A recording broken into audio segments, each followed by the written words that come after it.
جب سے مہینے میں 2-3 بار حاجی صاحب گھر آنے لگے تھے، نورین کے دن پھر گئے تھے۔ حاجی صاحب خود تو آتے ہی تھے، ساتھ میں گاڑی بھر کر سامان بھی لاتے۔ راشن کے علاوہ پھل، سبزیاں، گوشت، بیکری کی آئٹمز۔ نورین نے کبھی اتنی چیزیں گھر میں اکٹھی نہیں دیکھی تھیں۔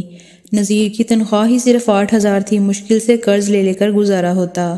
پھر 3 بچوں کا ساتھ، میکا بھی کمزور تھا۔ جب حاجی صاحب کی گاڑی چلاتے ہوئے نذیر ٹرالے کی ٹکر سے اللہ کو پیارا ہو گیا تو نورین کو یوں لگا کہ اس کے سر سے کسی نے آسمان چھین لیا اور پاؤں کے نیچے سے دھرتی کھینچ لی۔ نذیر کی جیب سے 300 روپے نکلے اور نورین کے پاس 3 روپے بھی نہیں تھے۔ حاجی صاحب نے کفن دفن کا انتظام کیا، پوری برادری کو زردہ پلاؤ کھلایا۔ چند دن بعد سب میکا گیا اور ہر کوئی خالی تسلی اور جھوٹا دلاسا دے کر گھر کو لوٹ گیا تو اپنے واحد کمرے میں نورین بچوں کو سینے سے لگا کر پھوٹ پھوٹ کر رو رہی تھی۔ آنے والے سارے دن بہت مشکل تھے۔ بچوں کی فیس دینی تھی، گھر بھی کرائے کا تھا۔ نورین کو سمجھ نہ آتی کہ وہ کیا کرے۔ چھوٹی سی بچی کی وجہ سے کوئی نوکری پر بھی نہیں رکھتا۔ سوچا کہ 9 سال کے چاند کو ہی کہیں لگوا دوں۔ ایک دن کسی محلے والے کے ساتھ ورکشاپ پر بھیجا۔ رات کو چاند سا بچہ کالا کلوٹا ہو کر گھر لوٹا تو ماں کا سینہ پھٹنے کو آ گیا۔ نہلا دہلا کر کپڑے پہنائے، ماتھا چوما تو بیٹے نے جیب سے 120 روپے نکال کر تھمائے تو نورین کا کچھ دیر پہلے خود سے کیا ہوا کال ٹوٹ کر بکھر گیا کہ آئندہ چاند کو ورکشاپ گاڑیوں کے نیچے گھسنے نہیں بھیجوں گی، اسے سپروائزر بنا دوں گی۔ اسی فیکٹری میں پہلے سے خادم حسین کا بڑا بیٹا دلاور بھی کام کرتا تھا۔ چاند مرضی سے کام پر آتا جاتا، اسے پیسے بھی زیادہ ملتے، کھانا بھی الگ سے اچھا دیا جاتا تھا۔ وہ حاجی صاحب کا منظور نظر تھا۔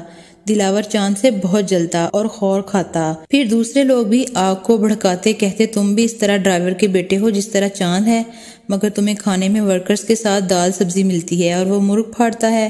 دلاور اور بھی چڑھ جاتا، چاند کی سج دھج اور لباس کو دیکھ کر احساس کمتری کا شکار ہو جاتا۔ اب تو حاجی صاحب نے چاند کو موٹر سائیکل بھی لے دی تھی۔ دلاور کی چاند سے نفرت اور بھی چڑھ گئی تھی۔ ایک دن کسی معمولی سے تکرار پر دلاور نے چاند کو سب ورکرز کے سامنے زوردار تھپڑ مار دیا۔ بات مینیجر سے حاجی صاحب تک پہنچی، سب الزام دلاور کے سر دے رہے تھے۔ حاجی صاحب نے مینیجر کو کہا کہ دلاور کا حساب کر کے اسے فارغ کر دیں۔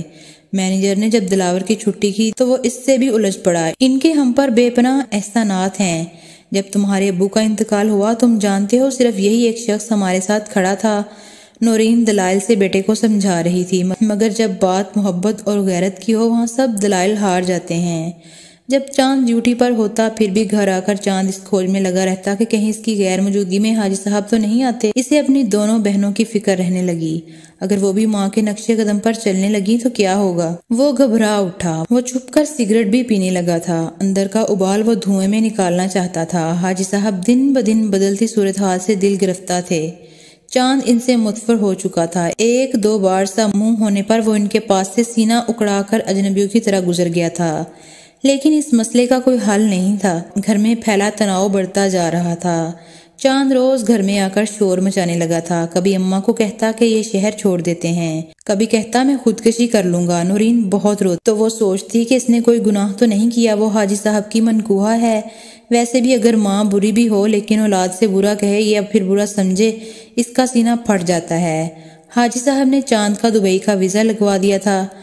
نورین کا بھی یہی خیال تھا کہ وہ اس ماحول سے نکل جائے گا تو سدھر جائے گا، مگر تقدیر میں کچھ اور ہی لکھا ہوا تھا۔ جب ویزا کے بارے میں نورین نے چاند کو بتایا، وہ بگڑ کر آگ بگولا ہو گیا